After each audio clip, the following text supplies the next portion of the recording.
funny role, Comic deadbeat type of goofy, goofy. supporting role. Yeah, that's true. And you have those in your Exactly. you have those in your everyday life, so it's a classic. He's character. like a modern day Steve Stifler.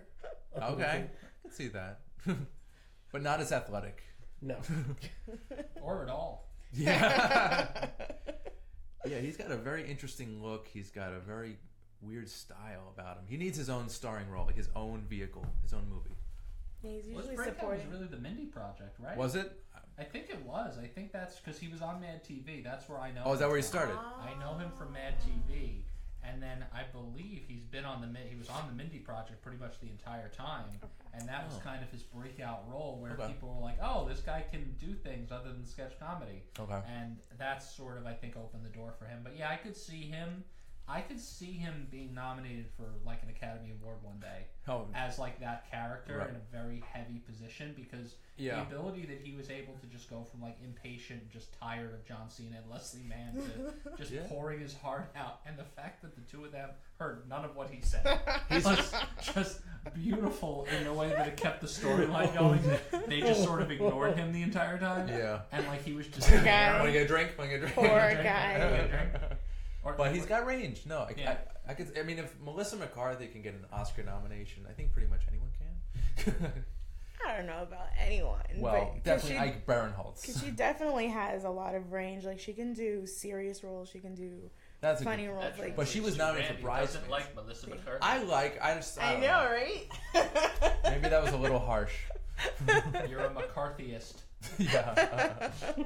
Not the communist chasing guy, the anti, you get it. Yeah. So this is I guess you would call this a frat pack movie, kind of in the Superbad realm, that universe. What are your guys' thoughts over the years of this style of comedy? Gross out humor and all that. Amanda? I mean, I like the way that they handled it because at the end, it had a very strong message to parents and for kids to see what their parents are going through. They're not trying to be super hard on them. They're just really worried about them. Yeah. Whereas from the kid's point of view, you're like, this is my life. You lived your life already. Let me make my bad decisions. Let me make my good decisions and trust that I can do this. And I guess from both point of views, especially if you were to go watch it with your parent, you can see both sides. I feel like at the end of it, you probably will still agree to disagree, but you can at least see both sides. And my favorite scene was closer to the end, obviously, where the parents are starting to realize that their kids are growing up and to finally have some type of respect for them growing up.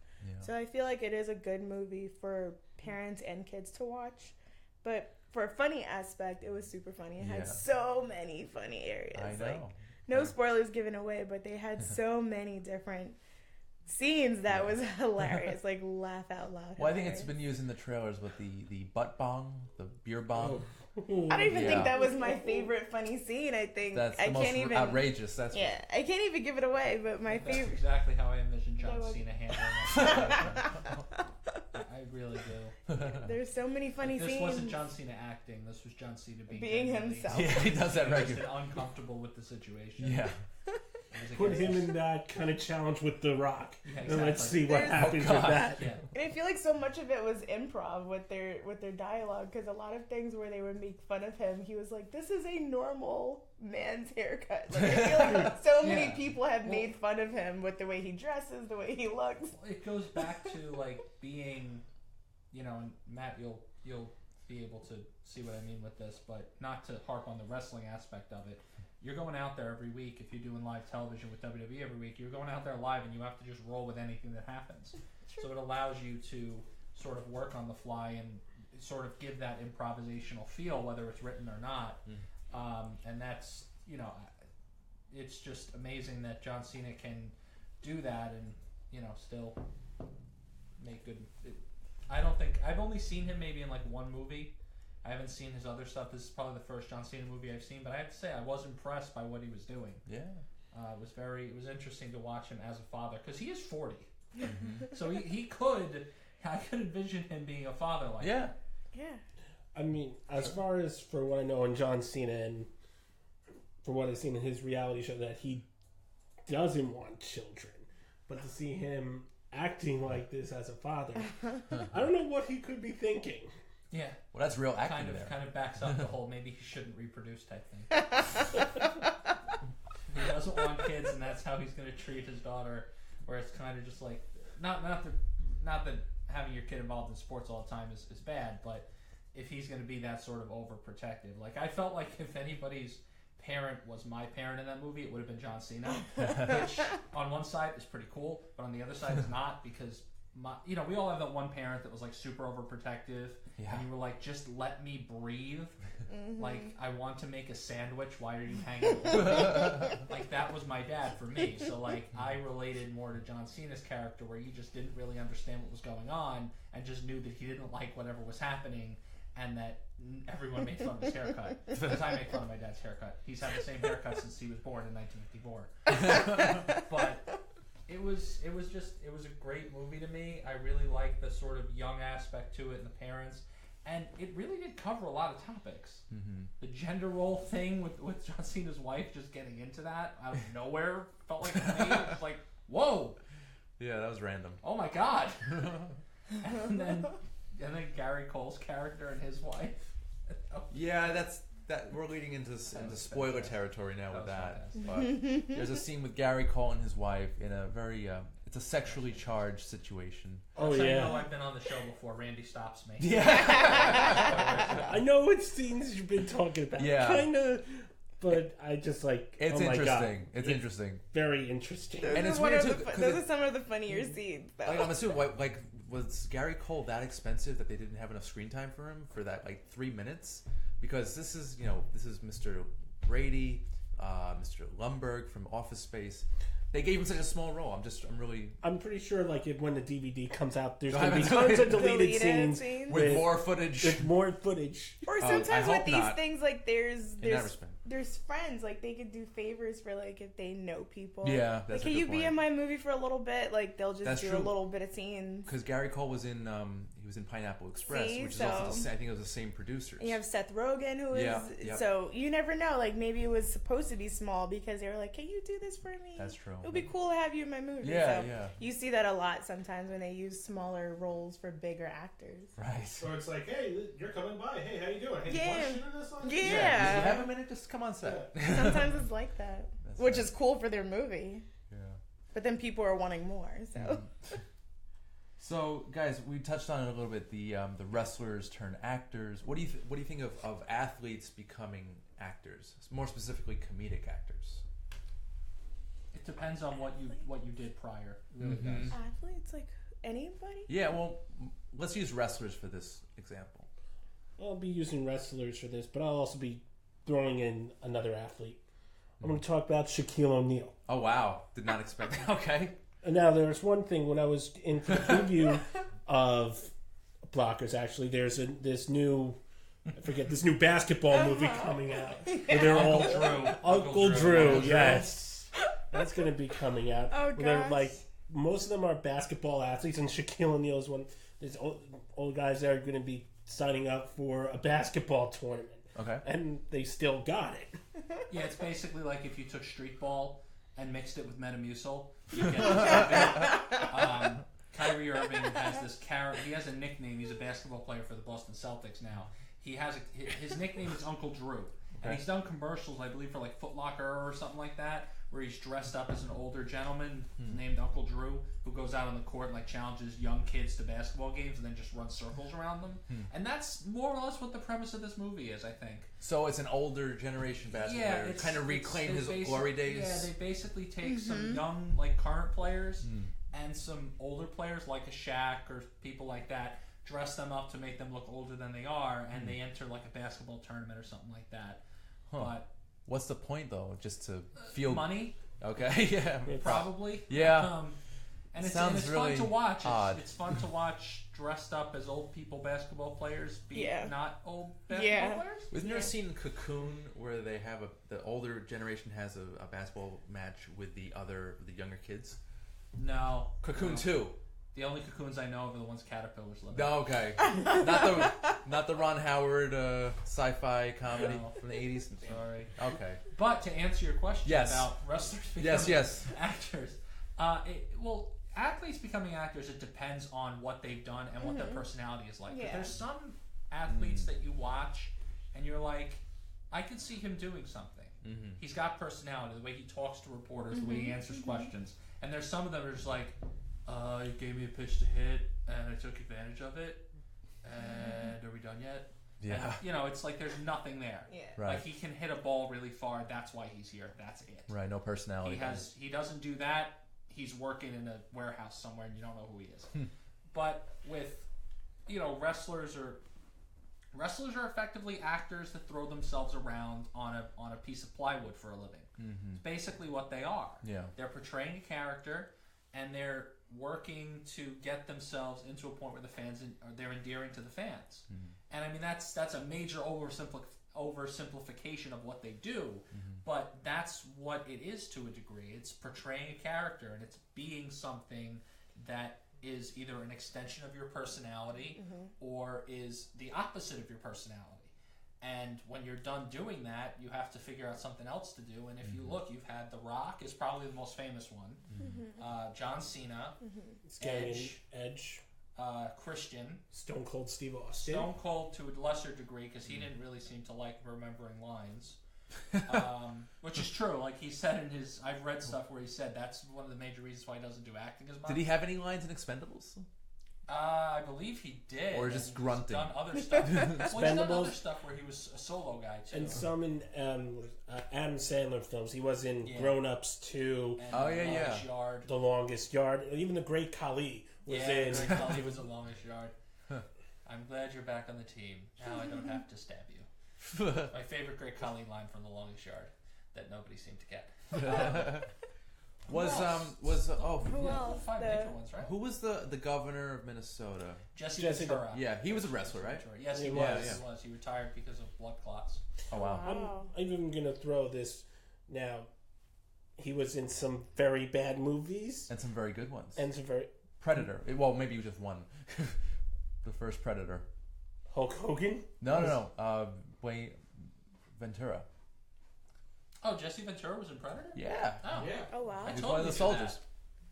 I didn't know Hulk that. Hogan was a wrestler. Yeah, Hulk Hulk Hogan Hogan was... I was going to be talking about Hulk Hogan. He was in Mr. Nanny. Mr. Nanny, which I think was the most comedic one that I think his liked. best one was Suburban Commando, That's actually a good one to bring up because Hulk Hogan was the guy that it didn't really translate well to film because he only really could play or wanted to play one iteration of his character, which was the stereotypical good guy, baby faces, wrestling fans call them, and wrestlers.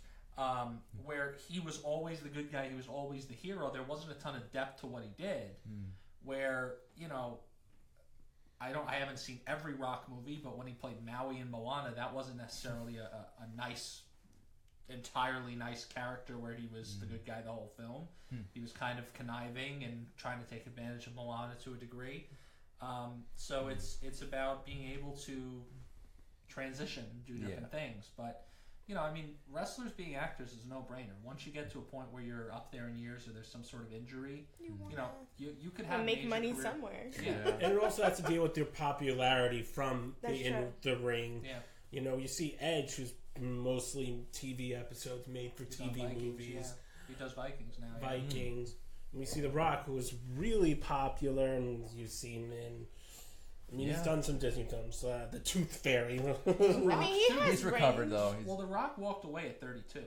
He was that young? He didn't leave for injuries or anything like that. He walked away at 32 to start doing movies because that's what he wanted to do. Was it The Scorpion King, his first? Scorpion King was his first major role. Right. And from there, he translated that over to his character with WWE, where he kind of became this sort of Hollywood figure that thought he was too good for wrestling at certain points and tried to make that sort of bad guy character, right?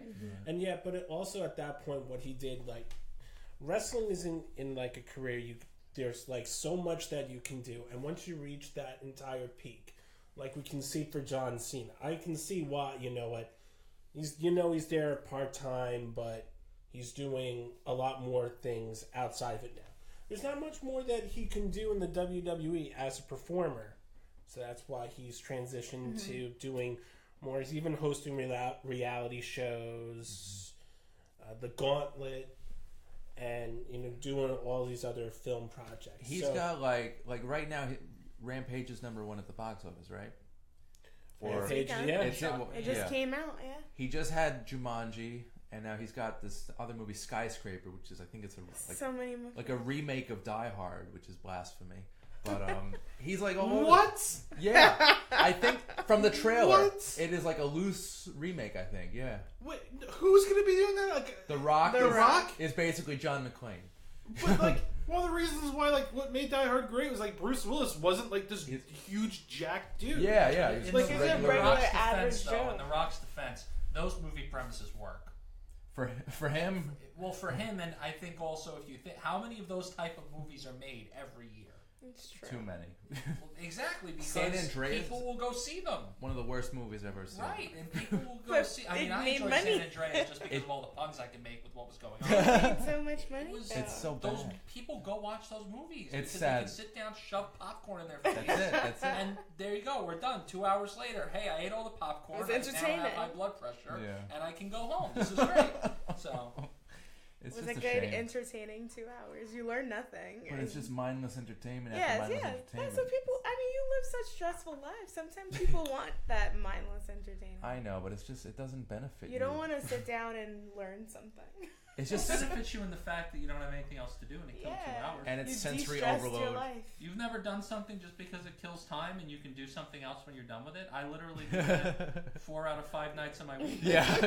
Where I'm just like, I'm going to do this for 2 hours so I can go to bed when I'm done with it. Right. I mean, it makes money. That's true. Yeah. And unfortunately, cinema these days is all about making the dollar bills. True. Yeah. Or the Which feeling is- that you could get from people, like when you ride roller coasters, you get that thrill. Like, But maybe it's only. people want that thrill. But of after 1 watching minute, it's gone, and you look for the next thrill. It's people just- want to just- last 2 hours. Yeah. Which is what surprised me about Blockers because most of the movie I felt like, to a degree, I was kind of watching kind of mindless entertainment. It was Right. kind of a silly, goofy movie. Right. And then just out of nowhere, John Cena's wife starts talking about gender roles. Right.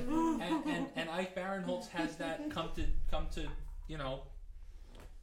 deity moment where he sort of admits that he wasn't the best father and then sits down with his daughter and he knew something major about his daughter from the jump, which I was like, oh wow, you're a terrible dad, but you're way more Involved. cognizant of things Yeah. than I would have expected.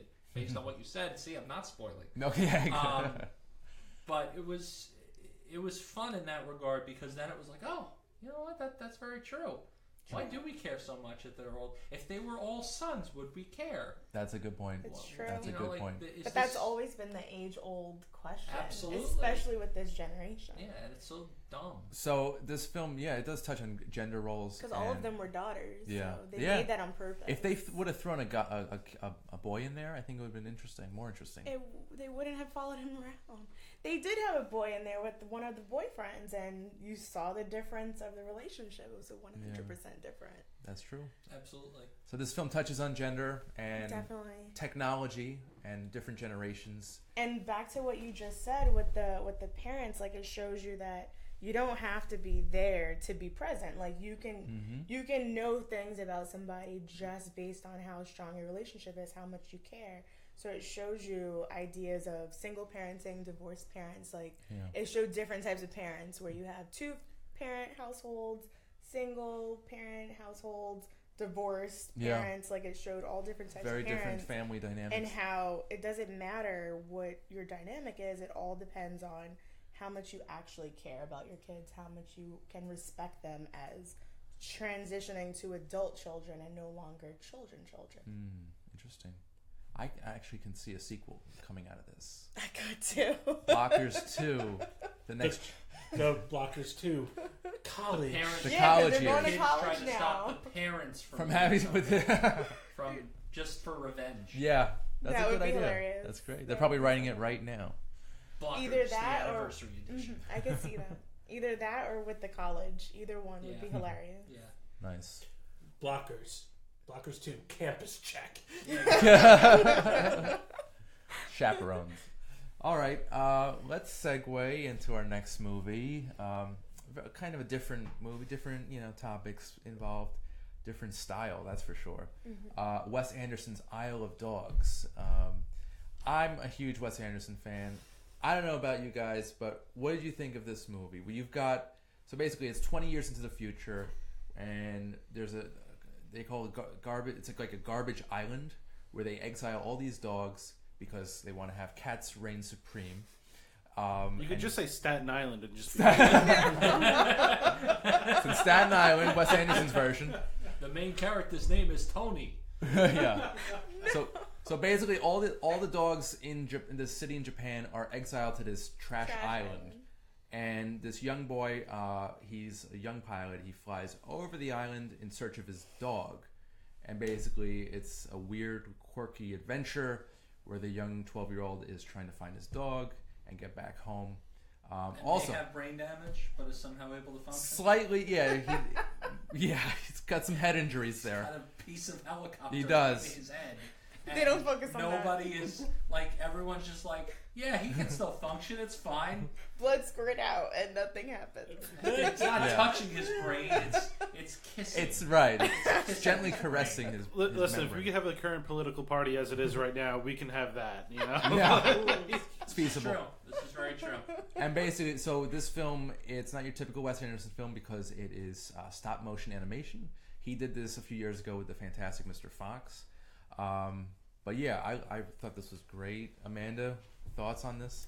I mean, it's not my genre of choice. It definitely was very different. Okay. I liked the stop motion. It looked so incredible with a lot of the scenes, a lot of the landscaping, especially Trash Island, the different details that they put in it. They put a lot of detail into a lot of the landscaping and the facial expressions of all of the characters. The was dogs hilarious. especially. Right? Oh my goodness, the So dogs were so funny, especially with the voices. The people who did the voices was And really check this out. Bryan Cranston, Scarlett Johansson, Edward Norton, Bill pretty Murray, star-studded. Jeff Goldblum, F. Murray Abraham, Tilda Swinton. This is like Harvey Keitel. Frances McDormand.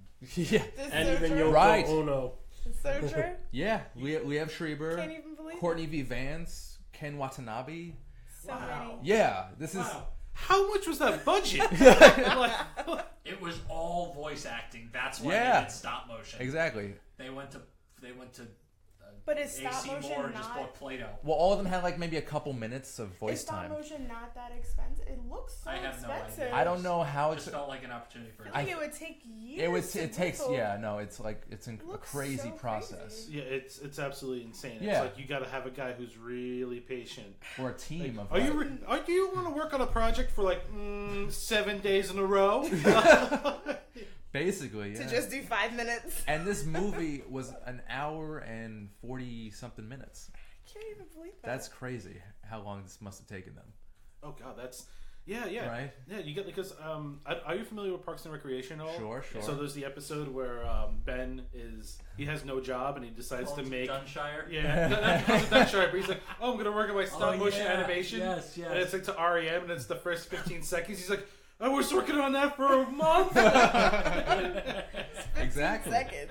It takes forever to do this, but once it's done, the results are like incredible. The results is incredible. Yeah. I mean, the storyline was pretty hilarious as well. Yeah. Like, we always have these classic movies every couple of years where you have cats versus dogs, dog lovers versus cat lovers. Like, you always have that rivalry with cats and dogs.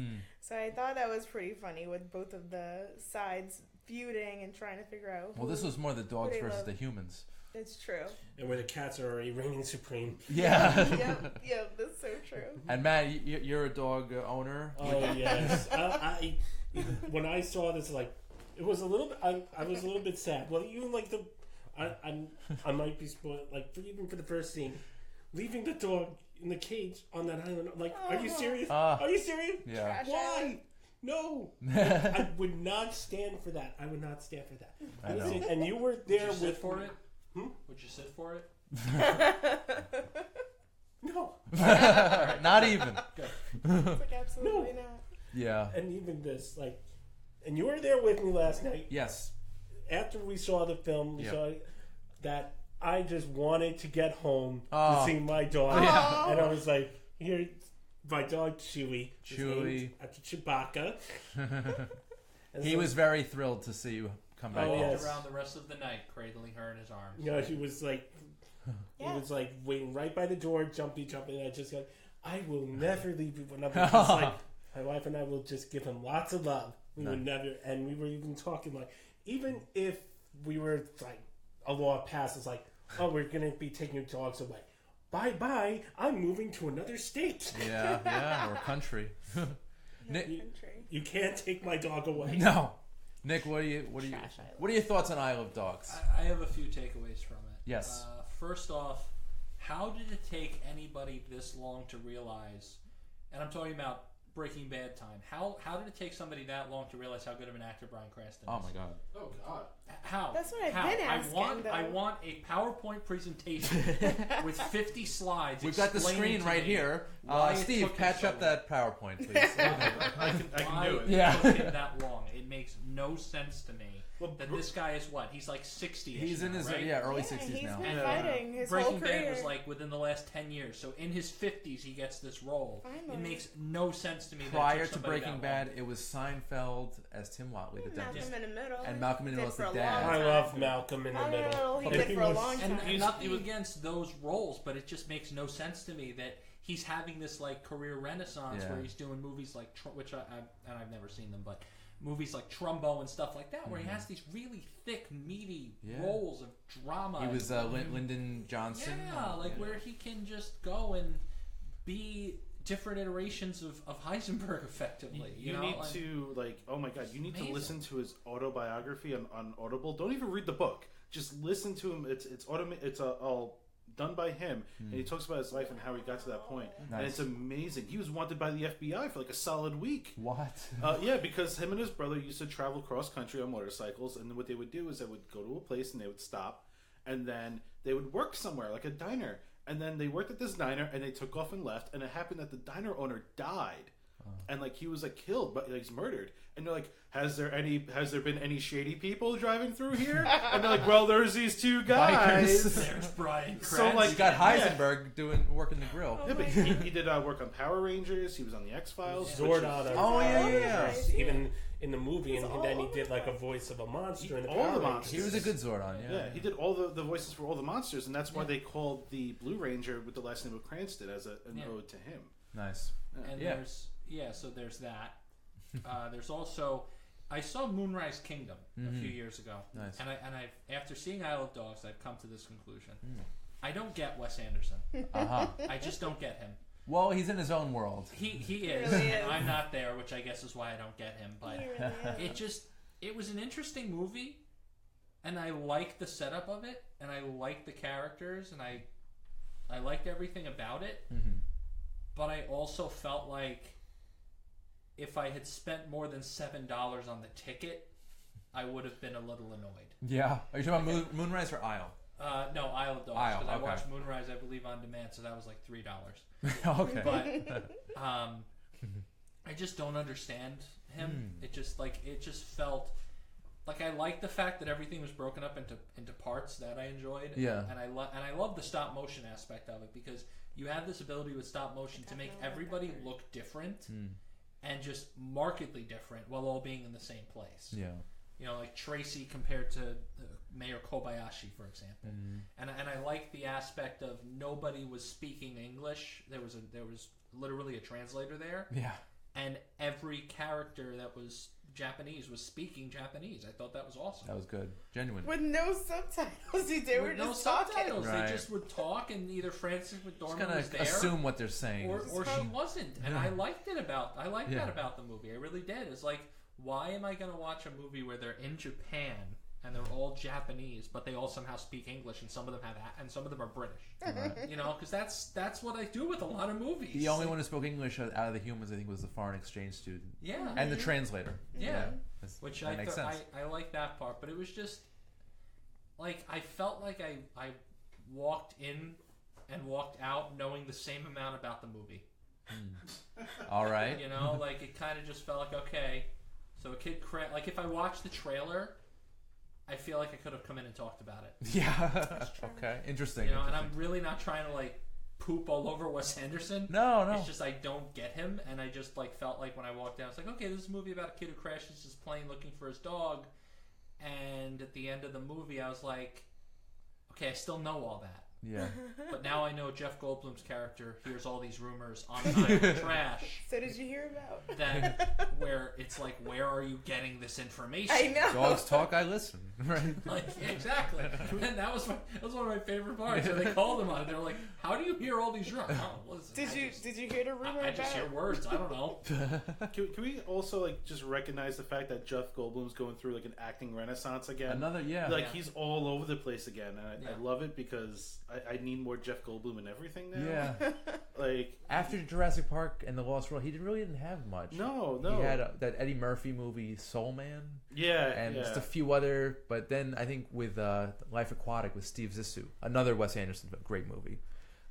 That's when his renaissance started up. Yeah, like recently, like within the last year, he was in Thor Ragnarok. He was amazing in that. Right. They lost him on that movie for a time. They didn't have him.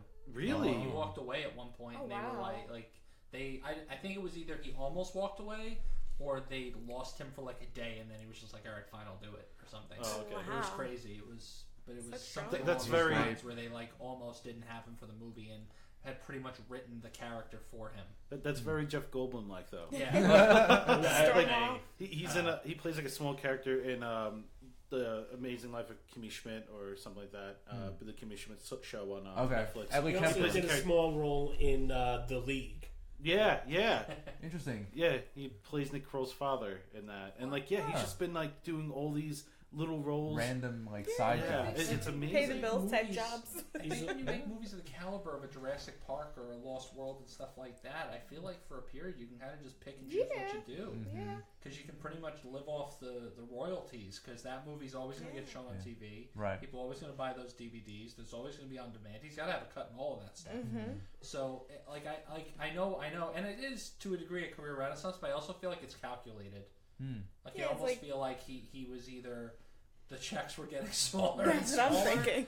or he just decided, no, this stuff interests me. I want to get a cut. Like, the Marvel Universe, get me in that. I want to do that. Oh, the remaking Jurassic Park, I'm in. Yeah, he's going to be in that. But it's going to be a small role. Fallen Kingdom.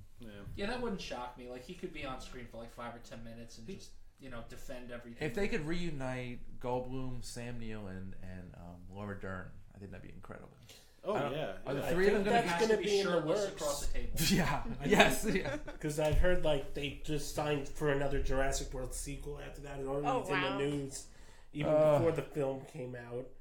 Yeah, I mean they could very well do it, and they could. Yeah, and they sort of did it with Jurassic Park 3. We're talking about for this like what sells? Star Wars sells. It's all franchises. These movies today are such Marvel. Some of these movies today are such surefire hits that you're silly not to sign on for multiple movies. That's like true. Jurassic Park, the Jurassic Park sequel to from the night. Why wouldn't you sign back on to do that? And you're going to make money. You already know. At least the first weekend you'll end up making money. Yeah. Even if the movie flops, the first weekend you'll make it. Most of the time, you make a ton of money because everybody goes and sees it. They all realize it's bad, and then nobody else does, and then it's the end of it. Then but you get still the had the international hype people for going to see it. that first weekend. And it's goes back to the talk of constant bombardment of entertainment. With The Rock, with Jurassic Park, it's all franchises, and it's sad.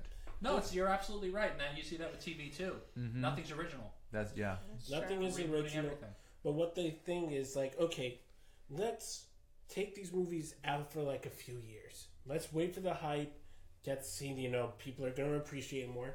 And then we're going to put it back on. Remake it. Remake it. Like Superman. After Superman 4, there wasn't really any more movies. There wasn't one until 2006. 2006, Superman Returns, which was not the greatest movie, but not the worst either. So it was kind of like lukewarm. But I'm going to put the theme song back in. Yeah. And I'm also going to try and make it like how it was, but I'm also going to think like Superman 3 and Superman 4 didn't exist. Yeah, I wish they would have continued with Christopher Reeve like in the early 90s. Just keep going. And then get like a crossover with Michael Keaton, and that would have been a great movie. But it would have been good. But unfortunately, at that time, Christopher Reeve died when Superman Returns came out. Well, he had that accident in '95. Yeah, like you couldn't use him for it. Right. And back then, was DC really crossovering like that? The '90s? Yeah, were they doing No, that many crossovers? they just really did Batman. Yeah, they kept them in their own. It was Yeah. also Bubbles. and because like the technology, CGI, they had the event. That's one of the time. The Avengers was really like the first crossover films for. Yeah, Marvel started it. Marvel started that kind of brand. That's why DC's in it. I think they started with Suicide Squad, and now with Justice League, they're trying. Blade was like the first Marvel superhero movie of the '90s. Like that's the first legitimate superhero Marvel. And then they moved on to X-Men in 2000, and Spider-Man in 2002. Actually, forgot about X-Men. Yeah. Marvel had films back in the 80s. There was a Captain America film. Wow. Right, they had the Punisher with Dolph Lundgren. There's also the old Fantastic Four. Oh, Like, True. it was awful. True. And the great thing about that movie is they filmed it from beginning to end, like by scene, but then the budget got cut right in the middle of the movie. okay. So like you see the movie going, and then all of a sudden it just out of nowhere becomes like the most B-list thing you've ever seen. Wow. in your So a life. lot like the one Josh Trank made. Yeah. There was also some, like, I guess late 70s, like there was a TV series, Yeah. a live action Avengers film, which was Yes, that's true. That's very true. Huh. like you can even see like Iron Man, and it was That's true. not even Iron Man. Was it live action? It was live action. And with the Hulk, wasn't it still the original Hulk? It that was in still it? the original Hulk, and they had like a Captain America who was like pretty much like in a motorcycle suit. Yeah, but that was the thing. Like back in the day, like Marvel didn't really care. They were just like, okay, you'll give us money and we'll give you the licensing rights. That's why like Sure. Fox still has the X-Men, Oh. and that's why like the Avengers and X-Men kind of exist in different universes because they're fighting back and forth with what characters allowed to do. Yeah. And then like with Spider-Man with Homecoming, like Fox was just like, okay, fine. Do you know what? You think you can make a better Spider-Man? Here, have it. And Marvel was like, yeah, we did. And yeah, so that's. I mean, X-Men, they brought a little bit into Deadpool, but that was about it. But Oh, Deadpool's not crossing over into Avengers, so there Deadpool is still Fox. They there's still could there's actually- still definitely a separation. They Not could- until that merger goes through. That Yeah. merge is gonna happen. They'll It's have crazy. all the X-Men, Spider-Man, Deadpool. That would be crazy. The only thing is, I hope they doesn't leave. Sony own Spider-Man? Sony does own Spider-Man. Sony. They have a own- partnership. They have a partnership with Fox or something do like they? that. Okay. Yeah. So crazy. But Spider-Man Homecoming was under Marvel Studios. Yeah, it was. And Oh, that's I why think he's Sony in the made all the Avengers money or now. something like that. It's under Marvel Studios, but with Sony, which you will never see Spider-Man Homecoming come to Netflix because yeah. There's so many Damn. conflicts. But that's also why, like in Civil War, like literally they were casting. They're like, okay, we got the right Spider-Man. Okay, Let's get put him in someone- now. get someone. Put him Like, in It was now. all like a 2-day thing. Then they had like Tom Holland. They're like, okay, you're great. Okay, go into the next room and get sized up for the suit. And he's like, what? And they're like, do it now, Tom Holland. Do it right now. Wait, was Andrew Garfield considered? No, not at all. Not at all. Not at all. Interesting. Because they already I finished really that. didn't They have already- a huge problem with Andrew Garfield's Spider-Man. He was okay. I He- really didn't. Apparently, he was like a nightmare to work with on the set. really. He Like, does seem yeah. like a diva. Though. Yeah, he was Interesting. like he had no interest in Spider-Man. He had no interest. He literally took the role for money Yeah. Yeah. and for like Emma Stone, I guess. That's That just makes me sad to know. That is sad. Like, don't take Spider-Man for money. Yeah. That's sad. Well, with Fantastic Four, they kind of, I mean, I don't even see how they could even bring it in now because they've reused so many of the characters. Like, They've the first drained it Yeah, of first all its Fantastic Four, resources. you have Chris Evans. Yeah, And now he's yeah. Captain America, so you kind of can't. Right. And then with the new one, you have Michael B. Jordan. Now he's Yes. already in That's- Black I- Panther, that's- so yeah. So there'd be great. way too many overlaps of If they people. brought in the original Fantastic Four with Chris Evans. They just had like a CGI. Two Chris Wait, Evans. face. You look wait, familiar. it's a- Two of them, and they're just like, you Hmm. look like me. Well, we don't know what's going to happen with Infinity War, so it'd be great if, like, let's say Captain America dies, but then he gets recast. He's back. It's like, you look like someone we know. Like he was That would be spawned. so Yeah. funny. That would be Like, he hilarious. respawned. That would be But so like funny. the most random person points it out. It's not like Bucky or Tony Stark. It's like Side character. Stan Lee. Like Stan T'Challa Lee or could something. figure You it look out. familiar. Stan Lee could figure it. That would be so funny, though. so. Anyway, Wes Anderson. Yeah. I completely forgot we were talking about Isle of Dogs. It's a me thing. Every time I come, we go off the rails and start talking about We 50 go episodes. everywhere. It's awesome. It's my fault. I love dogs. Yeah, no, I enjoyed the dogs. I enjoyed Bryan Cranston. I enjoyed the voice acting. It's so just, good. I just feel like I didn't. It's not a movie that I really had to see to understand the premise of or the ending to. Mm-hmm. But the voice acting was really good because of stop motion, it's hard to put so much emotion, and they relied fully on the voices. The voices and the eyes. So where you went based on the voices, if they wanted to evoke you to cry, you had to hear the sadness in the voices, or if they wanted you to laugh, they had to put certain jokes in certain places. Like, so they really relied on the voice acting. Mm-hmm. And it's funny that they used Jeff Goldblum because I think he was in Cats vs. Dogs. Was he? Yeah, he was. He was the Oh, scientist for it. Yes. So Cats and Dogs. So the fact that he was in it and it was a Cats and Dogs type That's movie. funny. And so side funny. note, he also was the Fly. I don't.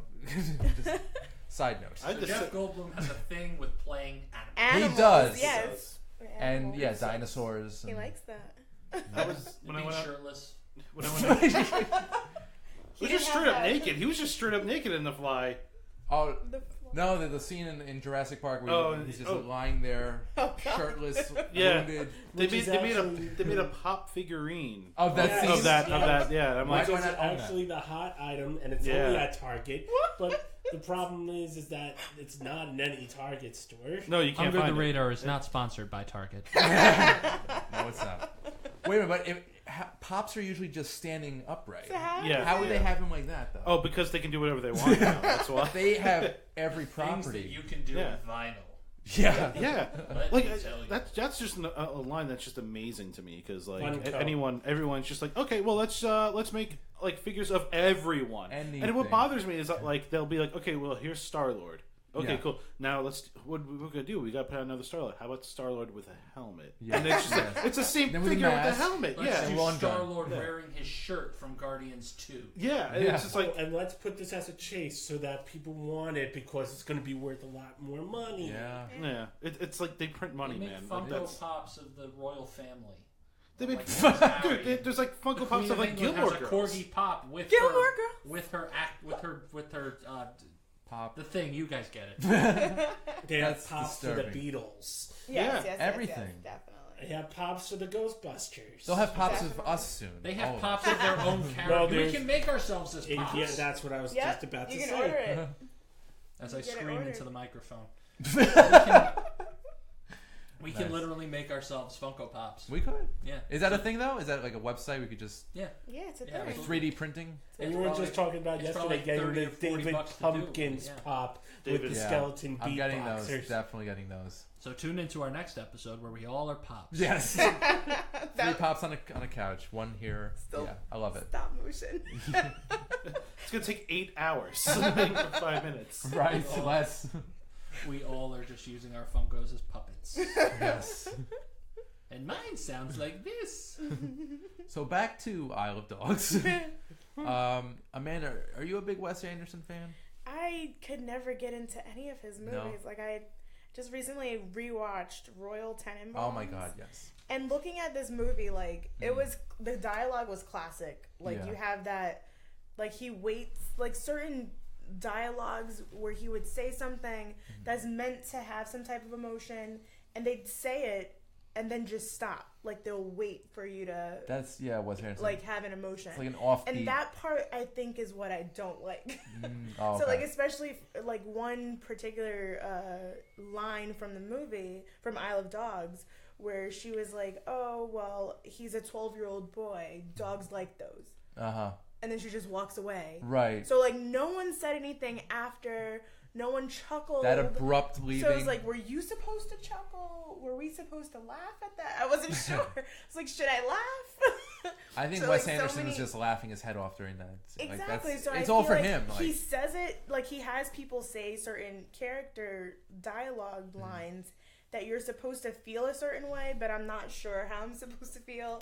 And I like movies where they direct, like either with the music or with the scenery, with the sounds. I like when they direct you on how you're supposed to feel. See, I don't like to guess. infer what I'm supposed I to kind of feel. like that style of not knowing and not having direction. Like, it's interesting. It's exciting in a way. True, because you know? someone could be laughing at that part. I'm like, no, that's sad. Why would you only like 12-year-old boys? Yeah. Where someone's like, dogs do like them. That's So, why blockers and Isle of Dogs are so different. It's the style of humor and the audience's expectations are very different. Both movies. Isle of Dogs was supposed to be a comedy? Kind I of, think it yeah, was. yeah. That's And like you were most of supposed his. to laugh. That's most of his movies. See what I mean? Yeah. You're supposed to laugh. Now you're but like you more didn't. mad that he's like laugh I at was it. supposed to. Like even back to Don't Royal tell me what to do, Tenenbaums. Wes You were Anderson. I won't for- understand your instructions. like for Royal Tenenbaums, I think a lot of the parts in that movie you were supposed to laugh, but because it was such a dark comedy or like Maybe dry. comedy Yeah. that you didn't laugh, or like certain life situations like dogs are on Trash Island. Why is that funny? But you're supposed to be like, Make that the could best happen. out of So the what they're situation. saying is like dogs are trash, so we're gonna take out the See, trash. and now you're angry, you're sad, you're depressed for these dogs, and like someone else could be like, the dogs are gonna die. You know, like the Like, last. no, it's the- not funny. The last words that like he's gonna say in his life are gonna be like, "Gotcha." On his tombstone. Yeah. Y'all not supposed to know anything. Have you ever seen a picture of Wes Anderson? No. He's a little creepy. Like, find a picture of him, and then you'll be like, He "Oh." looks I like that get it. stereotypical like artiste character that Yeah. you see on cartoons Yeah. where they have like a scarf and their clothes extravagant gosh. and Yeah. they're wearing like sunglasses for like no reason. Kinda That's like- basically Wes Anderson. You know, it was kind of like that actor, like in there, like the mayor's assistant. He was a scary guy. With the glasses? Yeah. Yeah. That sounds exactly what he just described. One thing that I do want to give credit to Wes Anderson for, even though I may not understand his movies, he is very good at having these big casts with all these different name actors. Like it's not like 5 big names and then 7 just up and comers. Everybody in his Yeah. movies most of the time is a big name. You That's got at true. least 10 to 15 huge Yeah. You got actors. Bill Murray, who And was he- in. Yeah. But he's somehow able to take all these characters and make them all compelling and interesting. Yeah. Give True. them meat to their characters. That's really true. Like you could sink your teeth into any one of these. Well, that's actually No really pun intended. No pun intended, yes. Nice. You could sink your teeth into these characters, even though they're dogs. Like they all have very specific, different That's very backstories, Yeah. true. Yeah. and they're all played by actors that you're like, that guy leads a cast. Like every voice actor in this movie to me was a lead. That's so Like true. I didn't think for a second they were supporting or anything. Like when the Academy Awards come out, and if any of them are nominated and they're nominated for supporting, I'll be like, that doesn't make sense. Well, they won't, but it'll be definitely nominated for Best Animated Feature. Probably, yeah. It might even And win. I'll probably win. Yeah, probably. So yeah, final thoughts, Matt? I think it was a good film. If you love dogs and if you want to see it out there and give your dog lots of love, go see it. Aw. But it's also for one of the things for cats. It's just, cats are fine, but they are devils. Well, you got a cat owner sitting right next to you, so Yes. and right here. and this gentleman here. My sister-in-law They always has a set cat up too, cats but as so bad. I don't own cats. So hard. But They the always thing set them up. I as always bad. call Yeah. her cat Devil Cat. Devil Because it is a devil cat. Nice. Cats get a bad rap. They really do. They're self-sufficient. It's the best animal if like you have work. Like, Yes. you leave a dog by itself and it gets like depressed. A cat's just like, all right, you can go. Just give me food on the way back Yeah. home. You come home and you're the one that's running to them. Yeah. Love me, and But they're the like, thing no. The thing with dogs compared to cats, dogs will acknowledge your existence and give you attention. Yes, they- Very specific cats breeds won't. of cats do that, and not everybody knows those breeds. So they Yeah. expect So all they cats don't to do it. get. Like I have a friend who has 2 cats, and they're the Russian Blues, Okay. and they're very social cats. Like when I went to his house the first time, they came right over to me, they sniffed me, they were like, "What are you doing here?" But like they didn't do that. They like came up and like acknowledged me and like walked around me. Like normally a cat will just stare at you from like 5 feet away. You take a step towards them, they're like, "No!" and they run away. And so that's really I think why cats get a bad rap, because dogs are like, "I love you," and cats are like, "I like you, but stay over there." Yes. Give me my space. Nice. Yeah. So guys, what are you looking forward to in coming out in theaters, other than the obvious Avengers? No, Amanda? yes. Well, the movies that I couldn't wait for, I actually got to see. I got to see A Quiet Place. Uh huh. Everyone is saying it's amazing. It's so good. It's really good. It's I have no desire to see that. ridiculously good. I just saw it last night and I was like, I'm not a horror fan. Like, I would this watch movie it again. was good. Nice. So good.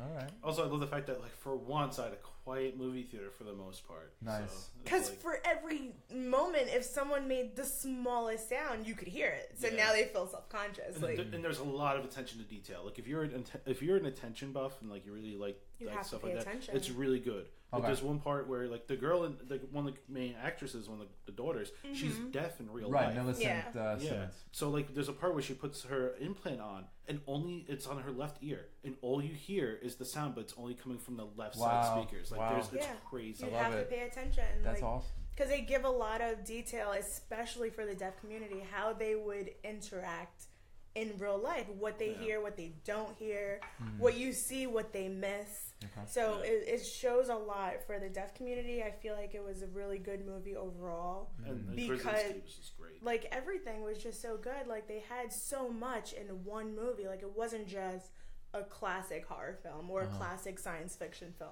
And Like, it had so much. It had drama. It gave you so much emotion because it was focusing, like, it took away the sound.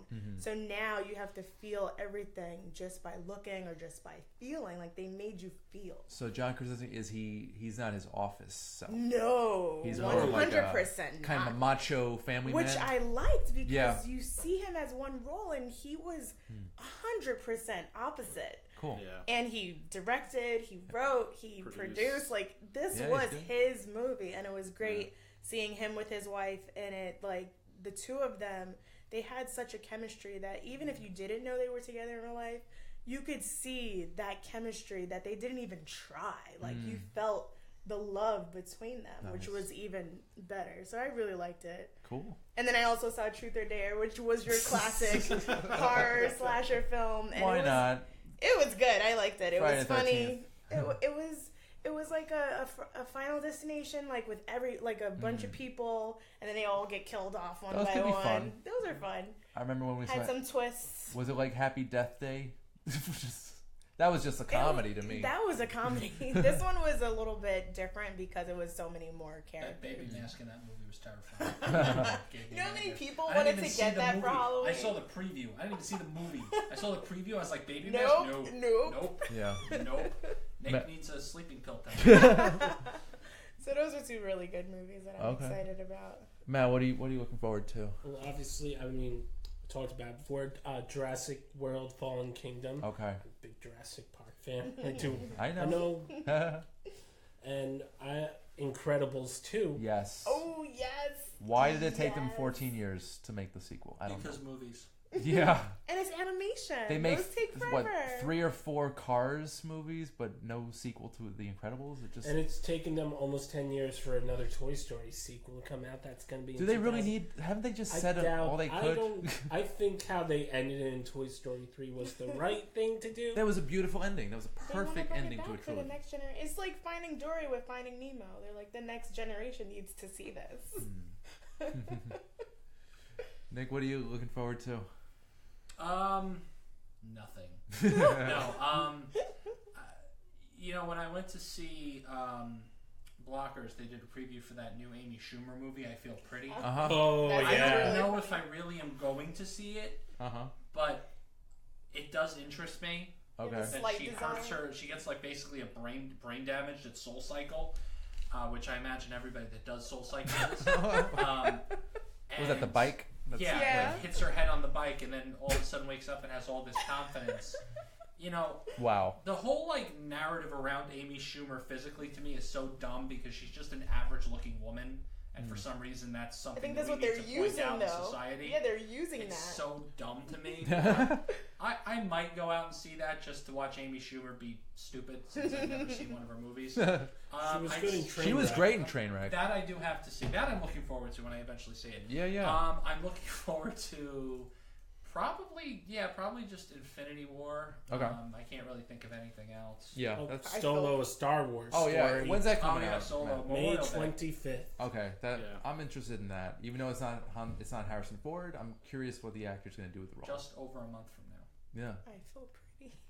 I feel pretty. It reminded me of Shallow Hal. Remember Shallow Hal? I remember that. Yeah. I Like, that was a more drama, more serious movie, but I feel like it had the same premise. I saw Amy Schumer live when she was doing a stand-up comedy special. She was pretty funny. Yeah. And I'm also going to mention she was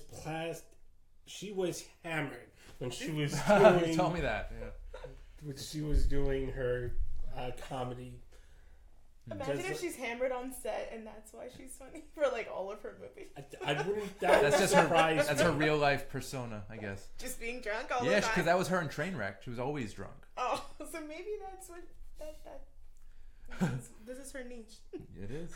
Well, hey guys, we're running a little tight on time, and we're gonna have actually an interview with a director. But I want to thank all of you for coming out today. This has been amazing. Nick, do you have anything to plug? Yes, you can find me on Twitter and Instagram at NickCommando 1M. I'm not the Schwarzenegger movie. I also have my own podcast, the Wrestling Podcast about wrestling. It is a wrestling podcast for fans by fans, where we talk about everything going on in WWE and other such places that we're trying to catch ourselves up on, such as Ring of Honor and Impact. We just did the most comprehensive WrestleMania review and TakeOver review and Raw and SmackDown after WrestleMania review that you will ever listen to anywhere. So you can find us on Google Play, iTunes, wherever you get your podcast. Search WPAW for Wrestling Podcast about wrestling. Nice. I will be following you on that. Absolutely. We have one more listener. A wrestling That makes connection. 4. Nice. Matt, anything you want to plug? Well, I just want to say also, put out to my friend from Dan Hoffman, aka Shaggy of the New York City Ghostbusters. I am a current guest on his podcast, which is D2 Comic Culture.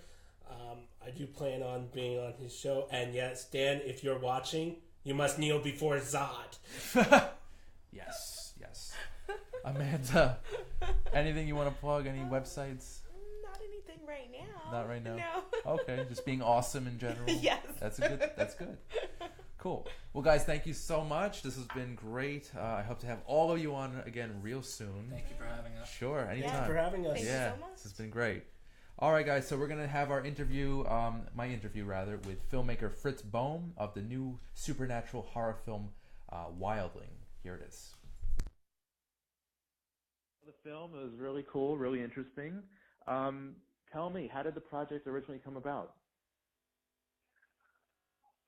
The film was developed over quite a few years as an idea, and then it started to really become a film when the New York production company Maiden Pictures responded to the script and said they wanted to make it, so that's when the process really started, and a week later, not a week later, a year later, we were shooting. But in between, we went through the whole process of casting, first Belle as Anna, and then, Liv and Brad. So it was about a year after we got the initial interest from Maiden Pictures. But the development, took some time. Like, it had to ripen as an idea. Went through many Skype conversations with my friends, and a couple previous drafts that we trashed until we landed on the story. We felt like that's the story we want to tell. Okay. Why Belle Powley? What attracted you to her for the role? The thing with Belle is that, unlike any actor that I know of that age, she is just she has these transformative powers. It's almost like a superpower. She's so fascinating to watch, like what she can do with her eyes, how she can convey feelings without talking, just by a certain way of looking with her eyes, and she's really a chameleon almost, because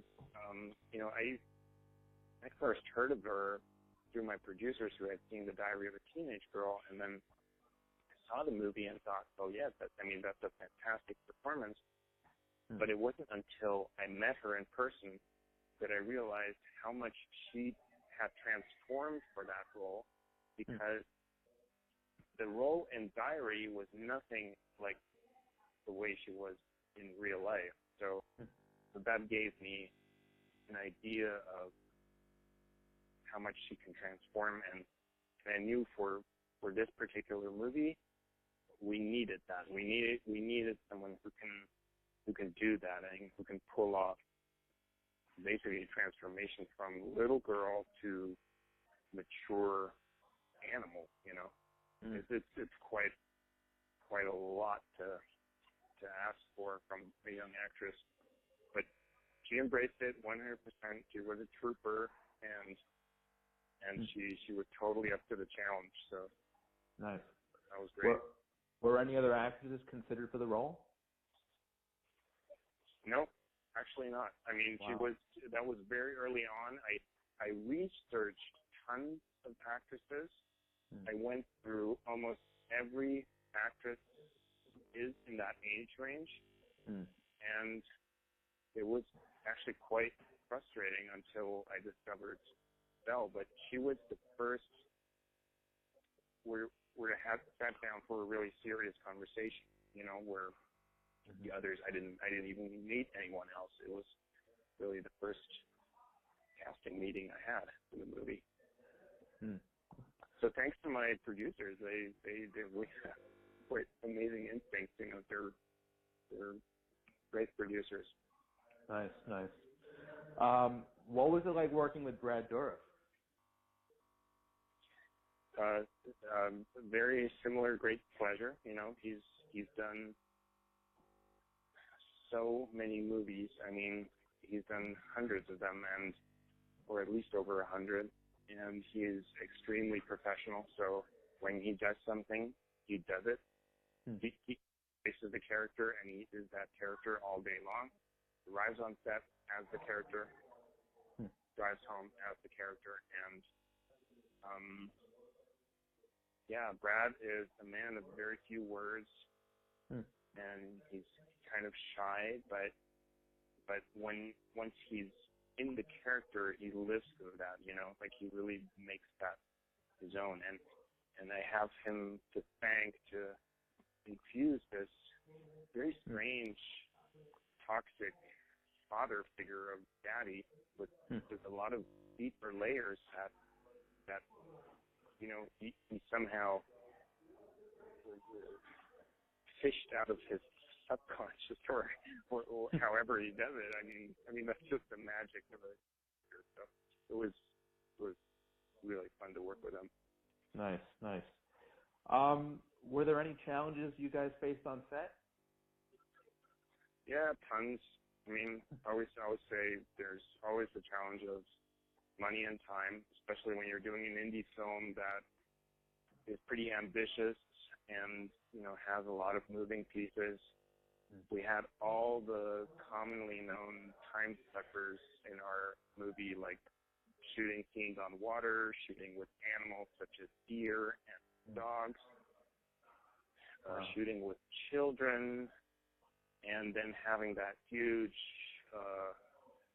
actor of practical makeup is also like a really tough one. If you have all of that in your first feature, it can be challenging at times, and we had to in 23 days, which is good for an indie film, but then it's also not much time to incorporate all these special things that take so much time.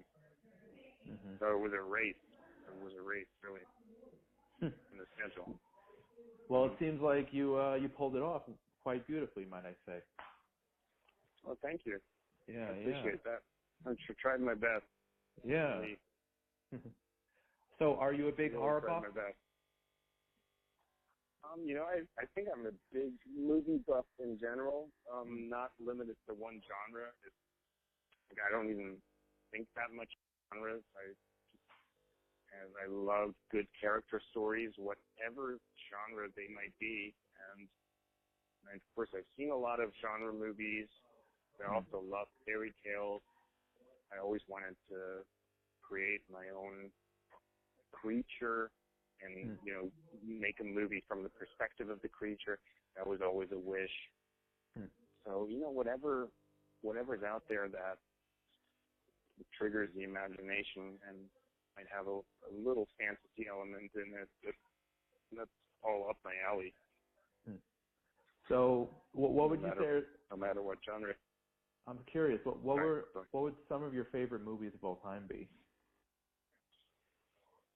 Oh boy, that's a long list. We could be talking for another hour. I have hundreds of favorite movies. Honestly, I don't even know how to, you know, rate them. Like, I love Hitchcock. I love Spielberg, especially the early ones. Yeah. You know, I'm a big fan of Sergio Leone westerns, also Kurosawa movies. Nice. You know, it's a very long list, so. All right. I don't know. The first movie that I ever saw was in a theater. I was 2 years old, 1982, with E.T. the Extraterrestrial, and my parents took me in there because the Jungle Book was sold out. And I'm so happy because I saw E.T. and Nice. you know, that was the first time I saw a genre blend movie. Like, it's a family drama and it's also a science fiction film. You know, it's a story about a boy who suffers from the absence of his father and wants to, you know, find a friend, but it's an alien. You know, it was a movie that blended a lot of different things. Right. I mean, I would never put myself with Wildling into that area because I think, you know, that was just such a masterpiece. But I feel like I definitely took away from it, also in rewatching it many times after and when I grew older, that you can actually blend genres no problem. You know, as long as you have a good character story, you can do it. It can work really beautifully. And by mixing genres, combining different elements from certain stories, you literally can create anything, any type of story. And I think The Wildling is good proof of that. Yeah, thank you. I mean, it's definitely something where we didn't set out to say we're going to make the latest addition to the werewolf genre or something like that. We didn't think of genre at all. We thought of a human story of a girl becoming a woman and using a fantasy premise to really push that transformation story to an edge, like to a limit, and to really fully explore it. And, yeah, and then of course as a result it gets weird sometimes. But that's the beauty of indie film. You can do that. You can go to strange places. That maybe, you know, a big budget movie wouldn't be able to take you. Right. So I'm curious, what do you hope audiences take away from the film? I hope that audiences maybe are reminded of that strange phase in life called puberty that every one of us went through, and just see it as a story about someone who's different and still, despite being at odds with the world, finds their place, you know, finds their freedom, learns to embrace their nature, who they really are. I think in the end, film has a positive message, and you know, I hope the spirit of that somehow comes through, you know. Definitely did. Are there any actors or filmmakers out there that you'd hope to work with in the future? Yeah, there's a lot. There's so many. I wouldn't dare to say that now because you know it can get tricky if you get quoted with that. But all right. I mean, there's a lot on the list, and there's I'm working on 3 projects right now, so Okay. hopefully I'll be in that situation soon that I can send out some requests and say, hey, I always love your work. You want to be in my movie? We'll see. I hope that happens for you as well. Oh, thank you. So thank I you so much. I was reading a bio about you. You were a visual effects artist. I did that occasionally. You know, I job. I did some smaller gigs at a visual effects company back in Germany, and then, you know, I did a short called Moon Man that incorporated so many visual effects. It was actually every shot was a visual effect, and it was definitely more visual effects than had ever been done on the film school where I made it in Munich. So it kind of got me into that post-production territory. So people were suddenly calling and saying, we're producing this feature, can you just supervise our post-production? And then they started to get into that field and did a lot of supervising for post-production while I was also running my own production company in Germany. But, you know, that was all, in the end, I think it was all helpful because I learned a ton of stuff, and you know, it came in very handy when we had to shoot Wildling on such a limited schedule, because I knew, okay, if worst comes to worst, I can just retouch this here, or I can put in a different background there, or if the practical makeup isn't exactly perfect in this shot, I can do something in post with this and that, you know. So it was all good, you know. So you basically had you had a hand in pretty much all aspects of production, it seems. Yeah, pretty much. I think everyone does when they make their first feature. You know, you just can't afford to have an army of people. You know, I mean, still over the course of 2 years or 2.5 years that this movie was in production, including very long post-production, I think 200-300 people worked on it. Wow. Right? But you still, you know, have to do a lot of stuff yourself, you know. Like you're your own editor sometimes, your own assistant editor, your own visual effects supervisor, and it's all a teamwork, but it's good if you can, you know, chime in, because it's the only way to really make sure you can accomplish the vision there, you know, get to the place where you want it to be. It's just such a journey to get there. And now, what was it like wearing all those hats? Was it stressful? Yeah, sure, it's stressful. It can be stressful, but you know, if you're passionate about something, it almost doesn't matter. You know, like you absorb the stress much better when you're really passionate about it. And I was just really passionate about this story. I really wanted to make this film. Nice. Yeah, that gave me a lot of energy that I might have not had if it was something I wasn't passionate about. What advice do you have What advice do you have for aspiring filmmakers out there?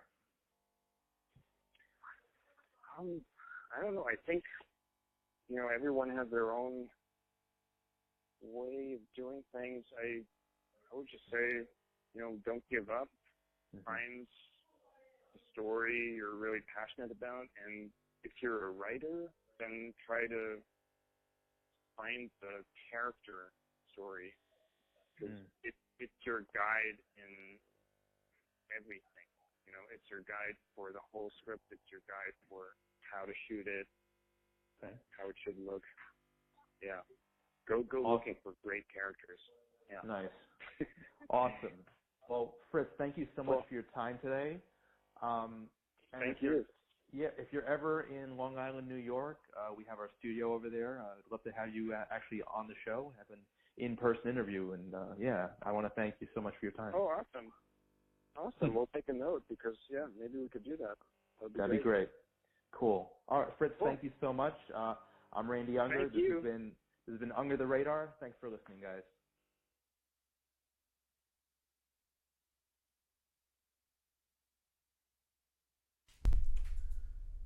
All right, guys. Well, that's our show for this week. Now is I wanna the thank best time to- everyone who has appeared today on the couch. Amanda Vasquez, Matt Habermann, and Nick Comando. This has been an amazing week, as always, filled with great films and great people. And just want to let everyone know, we'll be back again same time next week, next Sunday, 1 o'clock. I'm your host, Randy Unger, and this has been Under the Radar. Thanks for watching.